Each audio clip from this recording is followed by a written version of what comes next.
मंच पर उपस्थित परम श्रद्धे श्री साहेब जी, पूज्य संत गुरुजन, परम सम्माननीय धर्मानुरागी आत्मी बंधुओं, भक्ति के स्रोत ममतामयी माताओं, भाइयों एवं बहनों, मेरे लिए भी निर्देश हुआ है सो आपके समक्ष कुछ अपना विचार प्रस्तुत कर रही हूँ। सदगुरु कबीर साहब जी ने ज्ञान चौतीसा में कहा है, खखा चाहे खोरी मनावे, खसमहि छाड़ी दहु दिस धावे, खसमहि छाड़ी छिमा होए रहिए, होई नखीन अक्षय पद लहिए। तो सदगुरु कबीर साहब जी इस पद में कहते हैं, खखा चाहे खोरी मनावे। यदि अपना खैर चाहते हो, अपना कल्याण चाहते हो, अपनी शांति चाहते हो, तो सदगुरु कहते हैं अपने मन और इंद्रियों को स्ववश करो। अपने अंदर जो दोष हैं, बुराई है, उनका त्याग करो। सदगुरु कबीर साहब जी एक ऐसे महान पुरुष थे, महान आत्मा थे कि वे किसी के दुख दर्द को देख नहीं पाते थे और वे पूरे जनमानस के दुख दर्द को दूर करने के लिए सावधान कर रहे हैं कि अपना खैर चाहते हो, अपना कल्याण चाहते हो, तो अपने मन और इंद्रियों को स्ववश करो। जब तक हम अपने मन को स्ववश नहीं करेंगे, अपने अंदर जो बुराई है, जो दोष है, उसका त्याग नहीं करेंगे, जीवन सफल होने वाला नहीं है। क्योंकि जीवन में जितने भी दुख हैं, पीड़ा है, समस्याएं हैं, जीवन में जो तनाव है, टेंशन है, उसका मूल कारण है हमारे मन की चंचलता, हमारे अंदर के दोष और बुराइयां। तो हमें इस पर विचार करना होगा कि हम यदि जीवन में सुख चाहते हैं, जीवन में यदि हम आनंद चाहते हैं, तो हम अपने मन को स्ववश करने का काम करें। और ये काम केवल मनुष्य ही कर सकते हैं, पशु पक्षी नहीं कर सकते, क्योंकि उनके अंदर न विवेक है, न विचार है, न उनके अंदर कोई मन है। ये सारी शक्तियां केवल मनुष्य को मिली हुई है। फिर भी मनुष्य ऐसे सौभाग्यशाली मानव शरीर को पाकर दुखी है, परेशान है, अपने आप को निर्बल और कमजोर मानता है। हम कितने सबल हैं, कितने शक्तिशाली हैं, हमारे अंदर कितनी अनंत संभावनाएं हैं, इसे परखाने वाले संत गुरुजन हैं। आवश्यकता है कि हम अपनी गरिमा को, अपने मानव जीवन के जो मूल्य है, उसे हम समझने का प्रयास करें।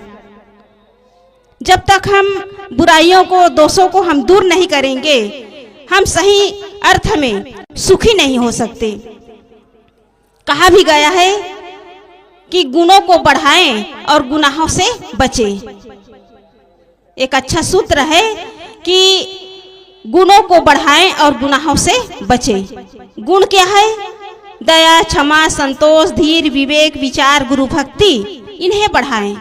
और गुनाह क्या है? झूठ बोलना गुनाह है, चोरी करना गुनाह है, हिंसा हत्या करना गुनाह है, किसी की निंदा आलोचना करना बुरा है, गुनाह है, राग द्वेष करना गुनाह है, छल कपट करना गुनाह है, किसी के साथ गलत व्यवहार करना गुनाह है, दुख देना गुनाह है, किसी को रुलाना गुनाह है।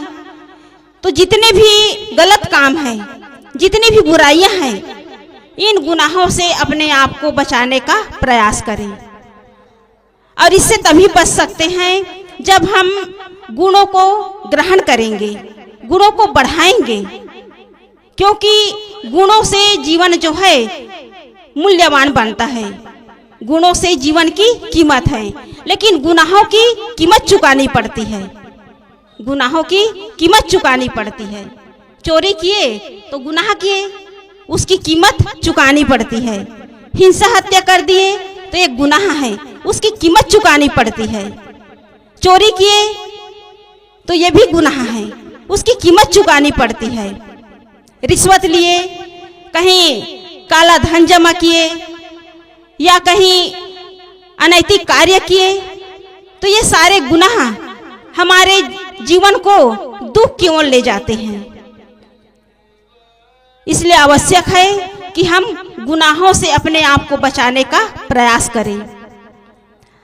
आज हम सब इस महाकुंभ प्रयागराज में पधारे हुए हैं और इस महाकुंभ में, प्रयाग तीर्थ में करोड़ों लोग स्नान कर रहे हैं और उनका उद्देश्य है कि हमारे जीवन के सारे पाप कट जाएंगे। लेकिन गंगा में डुबकी लगाने से किसी का पाप कटने वाला नहीं है। पाप काटने का केवल एक ही रास्ता है और वो है सत्संग। इस सत्संग के ज्ञान रूपी गंगा में यदि हम डुबकी लगाते हैं, पूरी तरह अपने जीवन को गुरु के चरणों में समर्पित कर देते हैं, तो समझ लो हमारा जीवन धन्य है। हमारा इस प्रयागराज तीर्थ में आना सार्थक हो जाएगा। इस ज्ञान गंगा रूपी तीर्थ में आकर, ज्ञान भक्ति और वैराग्य के त्रिवेणी में आकर के यदि हम अपने मनोविकारों को धोने का प्रयास करते हैं, अपने अंदर जो दोष है, बुराई है, उसे ज्ञान की आहुति में यदि डाल देते हैं, तो हमारा जीवन पूरी तरह निर्मल पवित्र हो सकता है। और इसी के लिए हम आए हैं। हम बाहर कितना भी आडंबर कर ले, मंत्र जाप कर ले, यज्ञ हवन कर ले, पूजा पाठ कर ले, कितने भी हम बाहर कर्म कांड कर ले, उससे हमारा कुछ फायदा होने वाला नहीं है। उसमें हमारा कोई कल्याण का रास्ता नहीं है। कल्याण का एक ही रास्ता है कि हम अपने मन को सुंदर बनाने का प्रयास करें।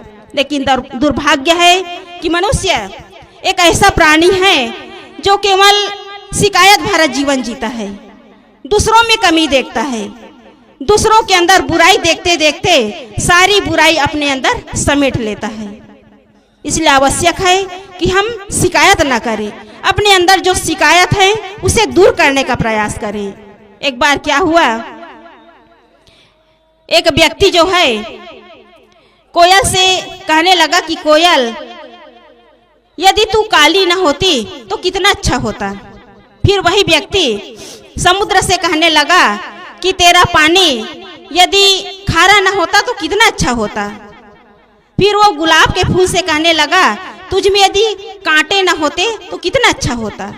तो तीनों ने एक स्वर में कहा कि हे मनुष्य, यदि तुझ में औरों में कमी देखने की आदत न होती तो तू कितना अच्छा होता। ये हमारी ही कमी है कि हम केवल औरों में कमी देखते हैं, अपनी कमी को हम निकालने का प्रयास नहीं करते। इसलिए सदगुरु कबीर साहब जी हम सबको सावधान करते हैं कि मानव जीवन हम सबको सौभाग्य से मिला हुआ है। लेकिन दुर्भाग्य है कि आज हम अपने इस व्यवहार को बिगाड़ रहे हैं। और जब हमारा व्यवहार ही बिगड़ा हुआ है तो हम कल्याण का काम कैसे कर सकते हैं। व्यवहार में हम उलझे हुए हैं, राग द्वेष में, घृणा नफरत में, एक दूसरे के साथ कटुतापूर्ण व्यवहार में हम उलझे हुए हैं। तो हमारा मन सुंदर कहाँ बनेगा। जब तक हमारा विचार शुद्ध नहीं होगा, हमारा मन पवित्र नहीं होगा, तब तक हमारा ये जीवन जो है कल्याण की ओर बढ़ने वाला नहीं है। हम कितना भी डुबकी लगा ले, कहा भी गया है, गंगा में डुबकी लगाने तीरथ गए हजार, इनसे क्या होता है जब बदले नहीं विचार। विचार को बदलने की आवश्यकता है। कहीं भी स्नान कर ले, कुछ फायदा होने वाला नहीं है। तो सदगुरु आगे कहते हैं, खसम ही छाड़ी दहु दिस धावे। यहाँ खसम का अर्थ होता है स्वामी और मालिक। हमारा स्वामी, हमारा मालिक कोई दूसरा नहीं है। हमारे अंदर जो आत्म तत्व है वही श्रेष्ठ है। हम अपने मालिक स्वयं हैं, लेकिन मनुष्य दुर्भाग्य से अपना करता धरता किसी और को मान लिए हैं। लेकिन सदगुरु कबीर साहब जी हमें आत्मा की ओर संकेत कर रहे हैं, संकेत हमें याद दिला रहे हैं कि तुम्हारा जो आत्म तत्व है, परम तत्व है, वो तुम्हारे अंदर है। तुम अपने मालिक हो। सदगुरु कबीर साहब जी कहीं पहाड़ की ओर, कहीं पर्वत की ओर, कहीं ऊपर की ओर, कहीं नदी की ओर संकेत नहीं करते, आत्मा की ओर संकेत करते हैं कि तुम्हारा परमात्मा तुम्हारे अंदर है। सदगुरु कबीर साहब जी ने कहा है, जो तिल माही तेल है, जो चकमक में आग, तेरा साई तुझ में जाग सके तो जाग। ये मानव जीवन जागने के लिए है, लेकिन हम तो सोए हुए हैं। खानी जाल और बानी जाल, इन दो जालों में मनुष्य इतना उलझा हुआ है, इतना जकड़ा हुआ है कि अपनी गरिमा को भूले हुए हैं। और यही भटकने का कारण है। जब तक हमें अपने आत्म तत्व का बोध नहीं होगा, तब तक ये भटकाव बंद होने वाला नहीं है। इसलिए सदगुरु कबीर साहब जी आगे कहते हैं, खसमही छाड़ी छिमा होए रहिए। यहाँ खसम का अर्थ क्या है? शत्रु। तुम्हारा शत्रु कोई दूसरा नहीं है, तुम्हारा शत्रु तुम्हारा मन ही है।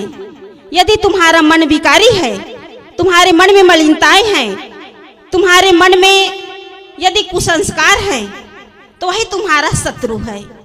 क्योंकि कोई भी व्यक्ति हमारा आध्यात्मिक नुकसान नहीं कर सकता। भौतिक नुकसान तो कर सकते हैं, लेकिन आध्यात्मिक नुकसान कोई दूसरा नहीं कर सकता। गुरुदेव जी बता ही रहे हैं कि हमारे अंदर घुस करके हमारे मन को कोई बिगाड़ नहीं सकता। मन को हम स्वयं बिगाड़ रहे हैं, गलत आदतों के कारण, गलत संस्कारों के कारण, गलत चिंतन के कारण। इसलिए आवश्यक है कि हम अपने मन को सुंदर बनाने का प्रयास करें। हमारा शत्रु कोई बाहर नहीं है। कोई हमारा नुकसान भी कर दे, निंदा कर दे, आलोचना कर दे, गाली दे या हमारे साथ मारपीट भी कर दे, तो उसके साथ कैसा भाव रखना चाहिए? क्षमा का भाव। क्षमा एक ऐसा जादू है जो हमारे अंतःस्थल को पूरी तरह निर्मल और पवित्र बना देता है। इसलिए हमारे अंदर क्षमा का भाव होना चाहिए। और यदि हमारे अंदर क्षमा का भाव हो गया तो समझ लो हमारे अंदर के सारे विकार दूर हो गए। नीति में भी कहा गया है, यम पश्यन्ति यत्यः क्षीण दोषः। जिन्होंने धीरे धीरे अपने अंदर के बुराइयों को दूर करने का प्रयास कर दिया, वही अपने आत्म स्थिति को प्राप्त कर सकता है। इसलिए सदगुरु कबीर साहब जी हमें सावधान कर रहे हैं कि मानव जीवन अनमोल है। इस अनमोल मानव जीवन को पाकर के हम अपने मन को स्वच्छ करने का काम करें, अपने मन को निर्मल और पवित्र बनाने का काम करें। तब हमारा ये मानव जीवन में आना और सत्संग में आना, संत गुरुजनों के सानिध्य में आना, उनकी वाणियों को सुनना सार्थक होगा। तो सदगुरु कबीर साहब जी कहे हैं कि खखा चाहे खोरी मनावे, खसमई छाड़ी दहो दिस धावे, खसमई छाड़ी छिमा होए रहिए, होई न खीन अक्षय पद लहिए। अपने अंदर जो दोष है, बुराई है, उसे धीरे धीरे दूर करने का प्रयास करें। अपने मन और इंद्रियों को स्वश करें, फिर उस अक्षय पद, अटल पद, अचल पद, स्वपद को हम प्राप्त कर सकते हैं। बस इतना ही कहकर मैं अपनी वाणी को विराम देती हूँ। बोलिए सद्गुरुदेव की जय।